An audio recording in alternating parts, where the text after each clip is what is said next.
Hello there, how are you? I start with a quick story on the last Friday of October as history keeps on coming at us. The story's light, don't worry. A year ago, I was telling my morning people a year ago, I found myself at a funeral, a little earlier actually, late summer, and I met an Englishman there who was a mortician. And morticians usually look a little creepy to me. That's just me. And if you know a mortician and they're not creepy, fine. But my Uncle John, he's creepy.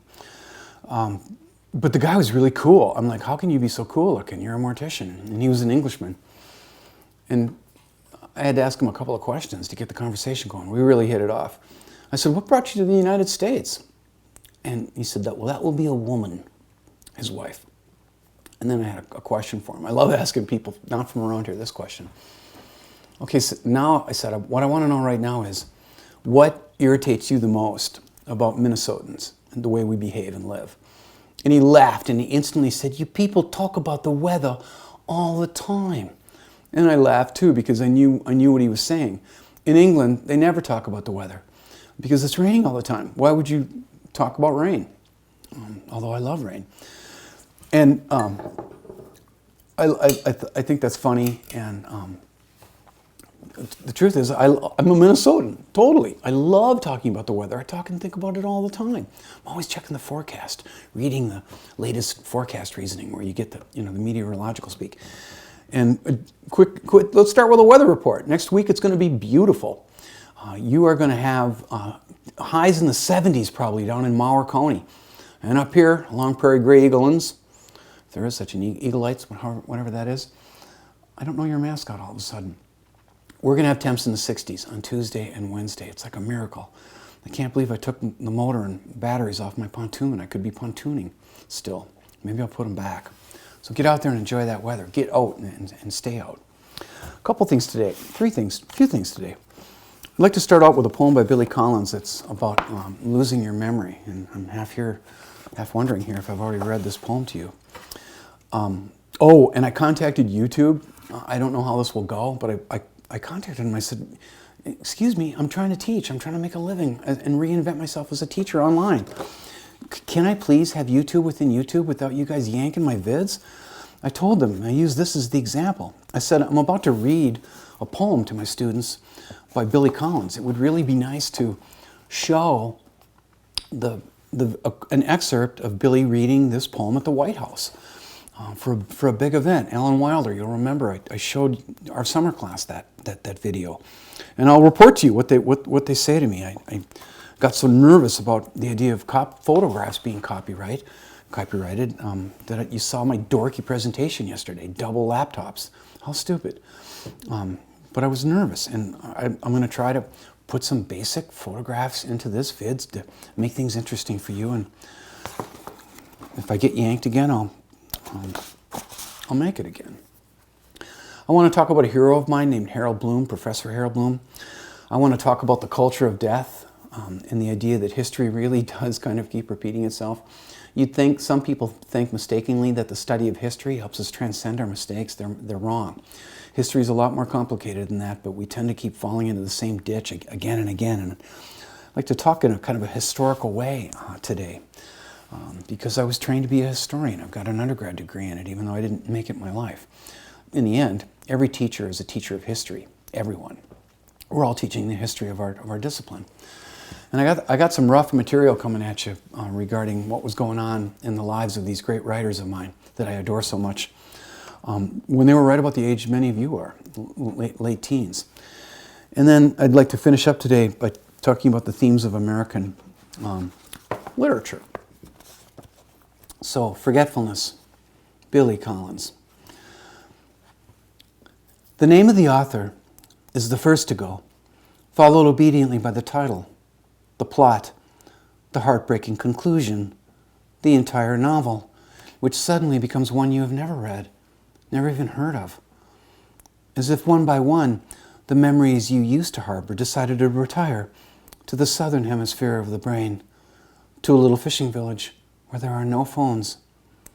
Long ago, you kissed the names of the 9 muses goodbye and watched the quadratic equation pack its bag And even now, as you memorize the order of the planets, something else is slipping away. A state flower, perhaps. The address of an uncle. The capital of Paraguay. Whatever it is you are struggling to remember, it is not poised on the tip of your tongue, not even lurking in some obscure corner of your spleen. It has floated away down a dark mythological river whose name begins with an L, as far as you can recall. Well on your own way to oblivion, where you will join those who have forgotten how to swim and how to ride a bicycle. No wonder you rise in the middle of the night to look up the date of a famous battle in a book on war. No wonder the moon in the window seems to have drifted out of a love poem that she used to know by heart. Billy Collins, he's got a live YouTube show that he runs out of his office in his swanky home in Florida. 79-year-old Billy, sitting there in a t-shirt, talking about poetry, reading poetry, and sometimes I watch it and make a comment. Okay, I know school is something many of you want to get rid of, and you might want to get rid of teachers too. I get it. You want to get out there and live your life. But I'm always looking for people that can teach me things, and I want to tell you something. One of my favorite English teachers in this country was the great Harold Bloom. Here's his face. As an old man, he died last year in his New York apartment, and he's a big deal to me. No English major is ambivalent about Harold Bloom. You're either on Team Bloom or you hate him. And I think I'm the only member of my department that's a big fan, because they're all young and they're hipsters. Excuse me.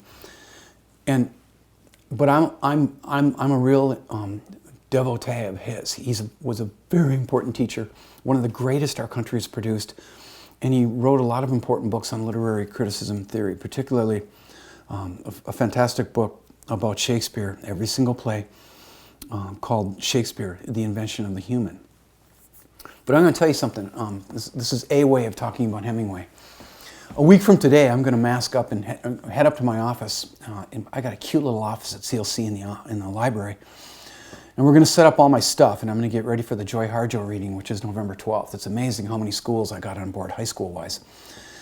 And when I get to that office, because I won't be going back for a while, after the Joy Harjo reading, I'm going to look around and make sure I've got every book I need.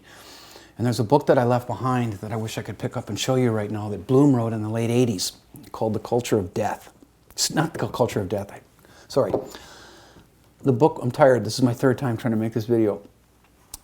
The book was called The Western Canon, and it was really controversial. It made some people angry.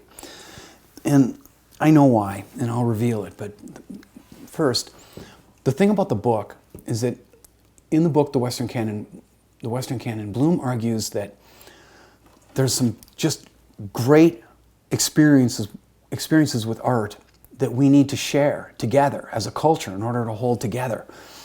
He argued that if we have shared experiences, it's not like the list that he offered of which books to read was definitive, even though it was pretty male and pretty white. He meant it as a starting point. And it was a larger argument about art. We need to be able to recognize the early bars of Beethoven's Ninth Symphony, right? I know you know that. When we see a great painting that's American, if you're American, like Whistler's Mother or Groundhog Day, I love that painting. That matters. I always get and I got the idea going this morning with Sweet Home Alabama. When I asked my 9 and my 10 o'clock class, raise your hand if you know Sweet Home Alabama. Even Sweet Javier from Mexico, hand went up in the air. And the minute I said it, we all heard it, right? And you're hearing it now. It's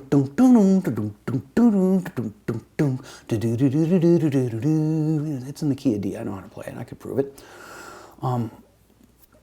Bloom argued that if we don't have, as a culture, as a society, shared experiences with art, we're going to fall apart. And that's actually what's happening. Bloom made an argument for something called the Canon that I really believe in. The Canon, that's a fancy word that simply refers to works of art that are authoritative. And if you're thinking, that's a good question. Who decides that? Who decides what's great and what isn't? Well, I would argue that it is not professors like me sitting in our little ivory tower or our glass porches It's common readers. It's people sitting at their kitchen table, by their wood stoves and fireplaces, on their front porches, decade after decade reading. It is common readers who decide which books are great. Moby Dick, what was proclaimed great by America's readers, not by teachers. And I really believe in the canon. But Bloom said something really prophetic that makes me a little nervous. Bloom said, the center's not holding. And he was right. And in the last it's been nearly 25 years since he wrote that, for me, fascinating book, a true book, a real true book. The center is holding less and less and less. Things are unraveling. Things are falling apart. And one of the reasons why Bloom has been criticized is because it wasn't very politically correct to make that list that he made. As in, here, read these books. And he goes country by country. Here's the Russian books you should read. Here are the Italian books. Here are the great Spanish writers. And you know what? He was just dead on. And when I say the center is not holding, I'm saying that I'm saying a different thing and thinking a different thing that is the same thing. Teaching Ernest Hemingway is completely unfashionable. Nobody's teaching Hemingway anymore. No one in my department is. He's too white, right? He's excessively white. And he's also male, like a guy's guy, a dude's dude. The guy believed in raw, manly courage. And masculinity right now is being totally deconstructed and torn apart as something that's destructive. Maybe it is, I have no idea, but I don't have a lot of time to think about toxic masculinity. A fast way to get in trouble at a college is to try to wonder about toxic femininity. Is that possible? Well, don't try that one in a college class anytime soon. You'll get, you'll feel a pushback. I can guarantee that. But I love Hemingway anyway, and I don't care if I'm out of it. For all the writers that I teach, Aeschylus, Sophocles, Euripides, Chaucer, Dante, Shakespeare.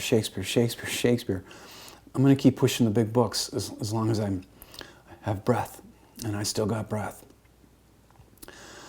Now I need to talk about something a little bit different. I'd like to, in a cautious way, and looking ahead to next week, you guys, Tuesday, Minnesota is going to have a bad day. I'm calling it right now. And it's going to have a bad Wednesday and a bad Thursday because the country's descending into straightforward revolution.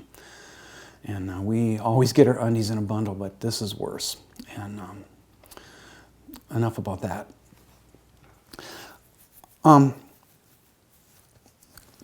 To repeat the idea, history has a way of repeating itself.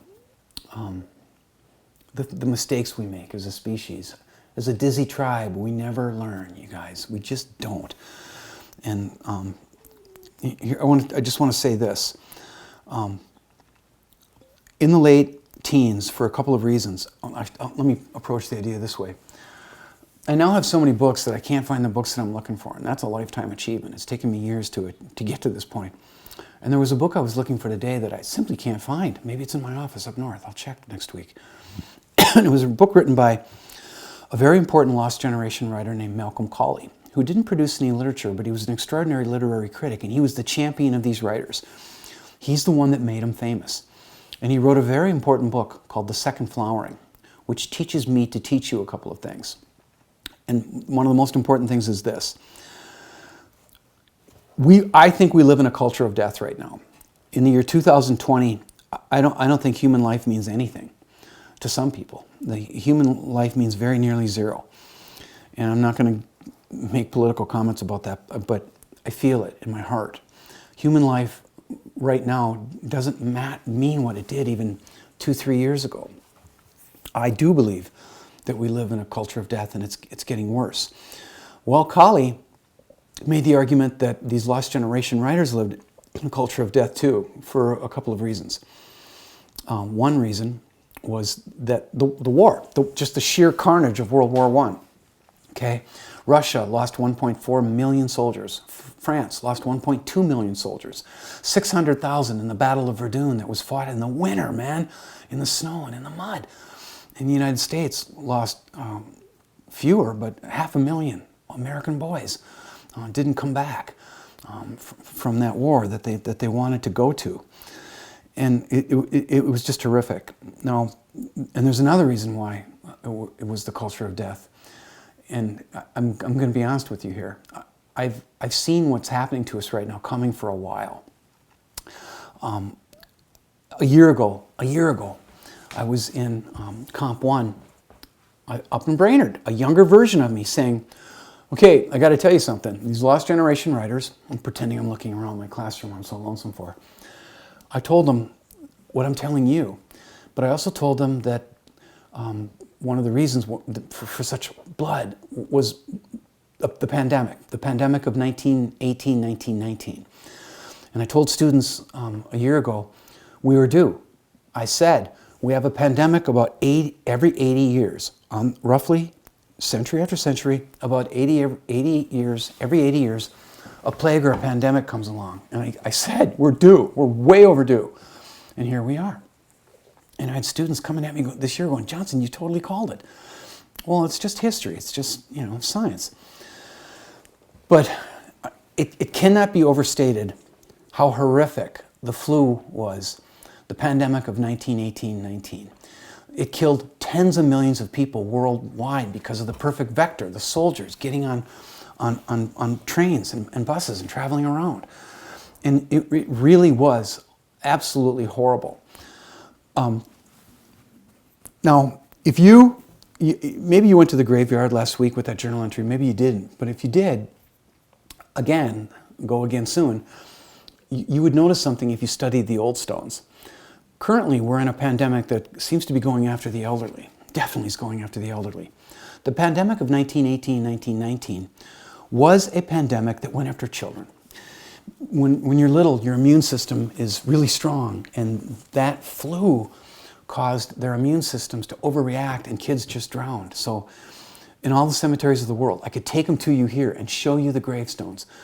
You can see entire families of kids, entire families dying in the breath of 1 year, because it just was terrible. There's a book you can get that is available to you called The Great Flu. I only went partway through it, and I put it down. I said, I shall not read. I will not read the book, because it truly scared me. That flu morphed across 1918, 1919, and after a while, it became hemorrhagic. Blood was coming out of people's ears. Blood was coming out of people's pores.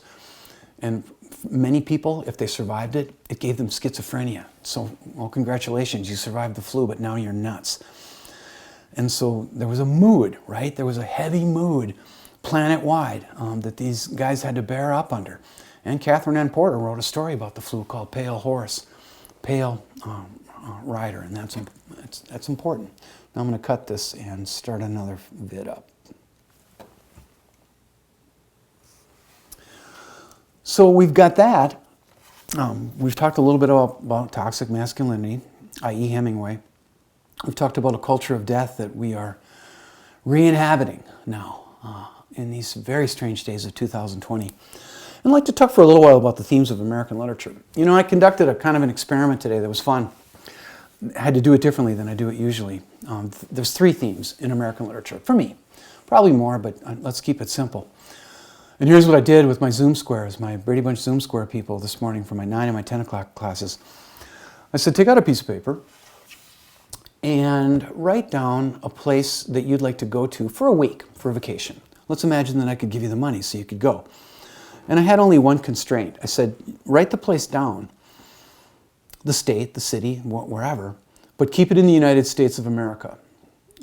This time out, you can't go to Europe or Canada or Mexico. Not even you, Javier, I said, and he laughed. And then what I did was I went across the Zoom squares, and I had each person tell me where the place was, and it worked again. It was, Colorado, Montana, North Dakota, California, Wyoming, Alaska. And I got halfway through the class before I hit Lydia, whose nickname is Lyd. And she got a little flustered, and she said, well, I have 2 places I want to go. Okay, what are they? North Dakota and Illinois. And I said, I knew you were going to wreck this, Lyd. Then she got nervous. She's like, what am I wrecking? Well, in the end, she decided Illinois. Illinois.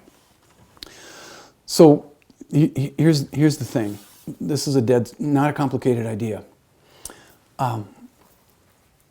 One of the great themes in American literature is the theme of the West. I'm jiggling the camera when I do that. It's the biggest direction of them all, you guys. The sun is getting pretty bright, isn't it? Dang it. The biggest direction of them all is the theme of is the West. You think that the directions are all equivalent, like north, south, east, and west are the same? Wrong. The West is everything to me intellectually. We have been coming out of the West now for centuries, starting in Greece, over to Italy, up across Western Europe, and into the United States. I'm just going to have the light levels be weird, and you'll just forgive it. I know you will. This is a theme in our literature. It's in every book. It's in every short story. It's in every poem that we make in this country. And there was an inexorable move from Europe to this big dream called America. You know how it went. Columbus went north. Hernan Cortez goes south. And we created the biggest dream our species has ever created. This happened. Historically, this happened. Not a lot of guys did it, but some of those guys that led the wagon trains west, some of them, when they hit the Pacific Ocean, they took their 6-shooters and they shot themselves in the head because they could not believe that they had run out of frontier. They couldn't handle it. And it was heartbreaking to them.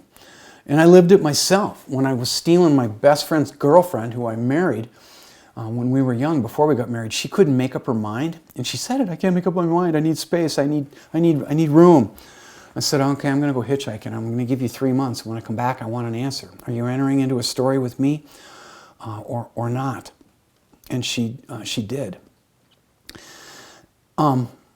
And I went to Alaska. I hitchhiked all the way to Alaska. I've already told you that. And then when I got to Alaska, I had to fly in a bush plane as far west in Alaska as I could. I looked across the bay there and I could see the Soviet Union. And I thought, well, probably time to go home and get married and start up my life and grow up finally. So that's it's a big deal. Another big deal, and here's how I demonstrated it today, idea number 2. I held up this glass of juice and I said to my Zoom people, okay, for how many of you, for whom is this glass half full and for whom is it half empty? Half the hands went up in the air. So, and I wasn't asking them a question about juice. I was asking them a more important question. Who among you is realistic and who among you is a dreamer, right? Who among you is romantic and who among you is realistic? We always have people who see the world as it is, and we always have people like me who are dreamers, who see a great distance and a difference between the world that they live in and the way that they want it to be. Well, this is a big theme in American literature. Again, you can't swing a cat in a book without hitting it. I would never swing a cat, though. And you need to know this. Maybe you do already know it. We had a long period of time that I would call the Romantic period. Everybody knows this, or should know it.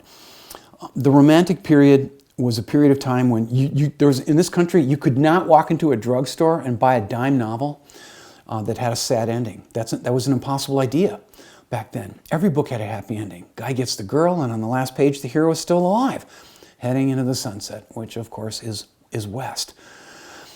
I think about James Fenimore Cooper a lot when I'm teaching this little lesson. James Fenimore Cooper wrote a series of novels called the Leatherstocking series that starred an unbelievable hero named Natty Bumppo that was like not even, like all he needed was a cape, right? He did not swear, he was blazing the trails, no impure thoughts, and probably the most ridiculous scene in one of his books, The Last of the Mohicans, the most famous one, The Last of the Mohicans, Natty Bumppo is standing on this forest floor and this Native American shoots an an arrow at him. And the arrow's coming right at his head. Mark Twain later made fun of a long paragraph that explains just the flight of the arrow. And at the last minute, Natty Bumppo, before the arrow goes into his head, he grabs the arrow. And he's fine. He breaks the arrow and shoots the guy. Okay? America took that hook, line, and sinker. They didn't even question that. They just went, well, yep, that's Natty Bumppo, hero. Well, all of that changed very dramatically when the Civil War happened. I can't overstate how much that broke the heart of everyone in this country. And right then, America's reading taste changed completely. They didn't want to read romantic books anymore. We wanted to read realistic books, and we wanted a stage littered with bodies. We are still living in that era. Another way to call it would be the era of tragedy. It's changed everything. It broke our hearts. The book that bridges the gap between the romantic period and the realistic period, I always think, is Huckleberry Finn.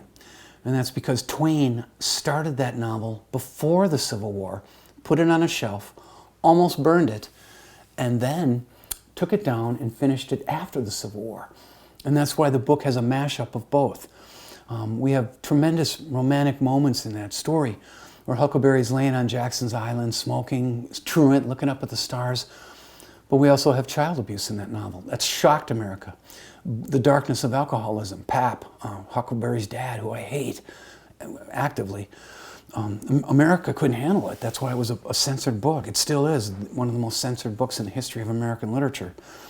And you'll see this when we get to The Great Gatsby, because we have a character there named Nick Carraway, who's a character, and he's also the teller of the story. He's the narrator, complete realist, almost to the point where in kind of an Aspergery way.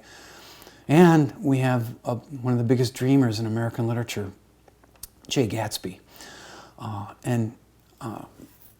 Sad thing, fun fact about dreamers in American literature, they always get it.